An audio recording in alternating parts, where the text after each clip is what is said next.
তো দেখো কত সুন্দর লেয়ার পড়ে গেছে আর খাস্তা।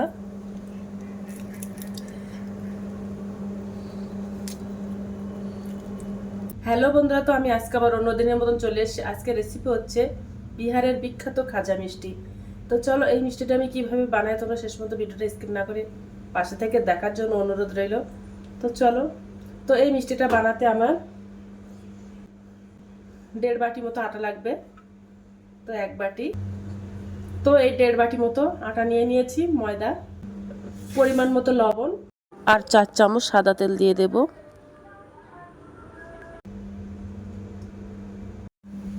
আর এর মধ্যে 1/2 বাটি জল দিয়ে দেব।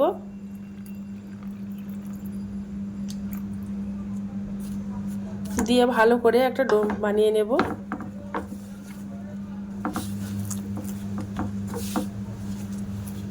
তো দেখো ডোটা বানানো কমপ্লিট হয়ে গেছে, নাও শক্ত নাও নরম। এবার আমি ডোটা হাত দিয়ে দিয়ে ছিঁড়ে এভাবে এ করে নেব।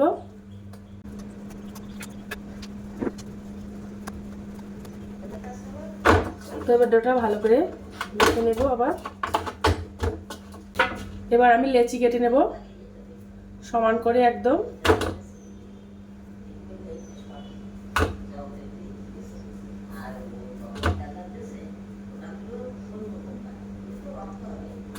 একটা বাটিতে আমি 5 চামচ সাদা তেল নিয়ে নিয়েছি, আর এর মধ্যে 1 চামচ ময়দা দিয়ে দেব। তেলের সঙ্গে ভালো করে মিশিয়ে নেব। দেখো তেলের সঙ্গে মেশানো হয়ে গেছে। এবার আমি একটা লেচি নিয়েছি, নিয়ে একটা রুটি বেলে নেব।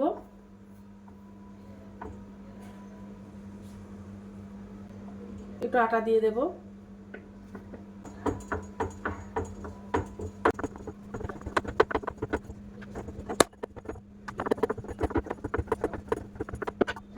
রুটিগুলো দিয়ে দেখো একটা নাও পাতলা নাও পুরো করে একটা রুটি বানিয়ে নিয়েছি। তো আজ যা বাদ বাকি লেচি আছে আমি এইভাবে রুটিগুলো বানিয়ে নেব। তো দেখো রুটিগুলো সব বেলা কমপ্লিট হয়ে গেছে। এবার আমি কিভাবে রুটিগুলো সাজিয়ে নেব দেখতে থাকো। আমি একটা রুটি দিয়ে দেব।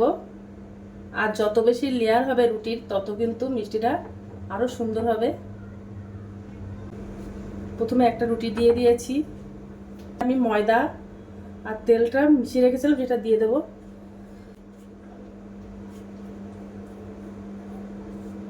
তো এইভাবে তেল ব্রাশ করে দেব।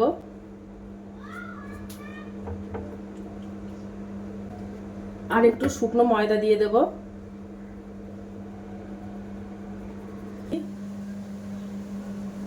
এবার আমি ওর উপর থেকে আরেকটা রুটি দিয়ে দেব।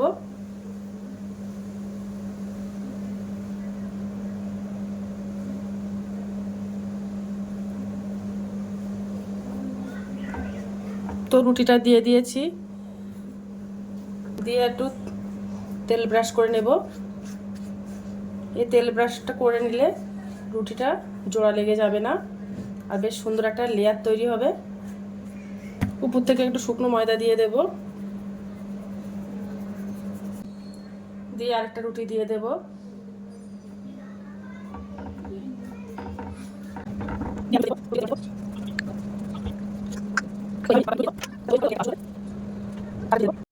এইভাবে যে বাদবাকি রুটিগুলো আছে এইভাবে আমি সাজিয়ে নেব।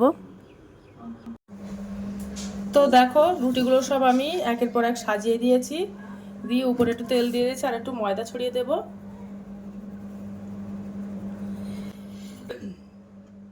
দিয়ে এবার রুটিগুলো আমি ভাঁজ করে নেব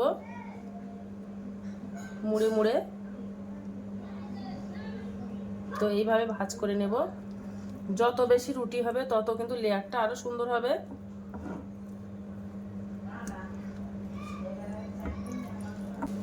কেটে পিস পিস মতো করে নেব। তো এখান থেকে একটু বাদ দিয়ে দেব। তো এইভাবে পিস পিস করে নেব। একেবারে খুব বেশি বড় করব না।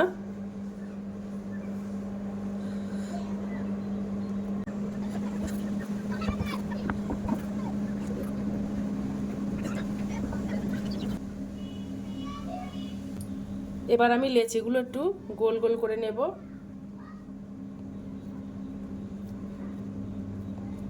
তবে নিয়ে তো পেছন সাইডটা এভাবে মুড়ে দেব।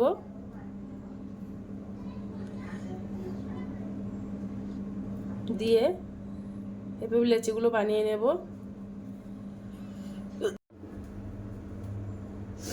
তো একটা করে লেচি নেব, নিয়ে গোল করে নেব, সাইডটা মুড়ে দেব।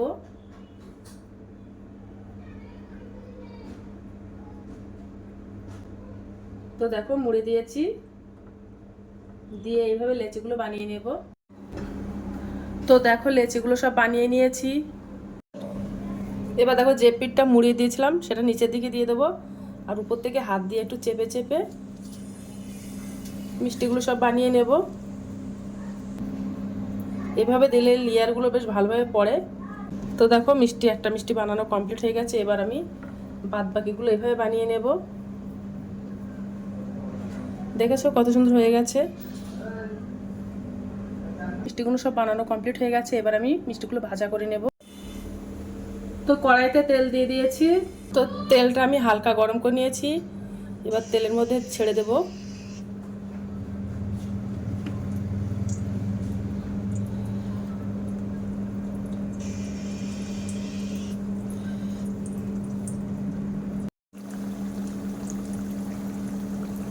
আমি হালকা আছে ভেজে নেব। দেখেছো তেলে ছাড়ার পরে লেয়ারগুলো কত সুন্দর বোঝা যাচ্ছে ভালোভাবে। আস্তে আস্তে দেখো ফুলে যাচ্ছে লেয়ারগুলো। তো মিষ্টিগুলো সব ভাজা কমপ্লিট হয়ে গেছে। এবার আমি তুলে নেব।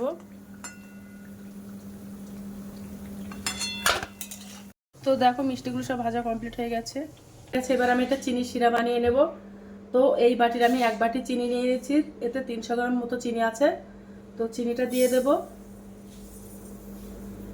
আর ওই বাটির হাফ বাটি জল দিয়ে দেব। দিয়ে একটা ঘন করে একটা চিনি শিরা বানিয়ে নেব। 4টে এলাচ দিয়ে দেব, যেন খেতে ভালো লাগে তার জন্য। আর চিনি শিরাটা আমরা একটু ঘন করে বানিয়ে নেব।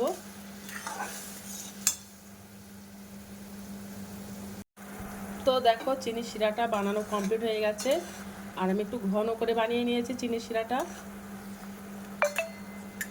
এবার গ্যাসটা অফ করে দেব।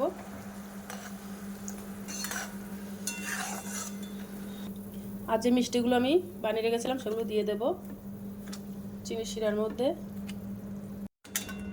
একটু উল্টে দেব।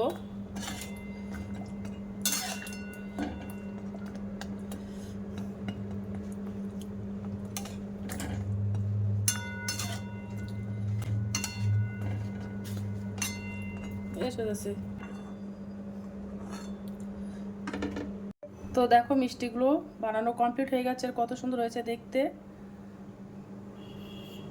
তো দেখো মিষ্টি বানানো কমপ্লিট হয়ে গেছে, কত সুন্দর দেখতে লাগছে, অসাধারণ। তো আজকের দিনের মতো ভিডিওটা এখানে শেষ করছি। তো টাটা, বাই বাই, সবাই ভালো থাকবে, সুস্থ থাকবে।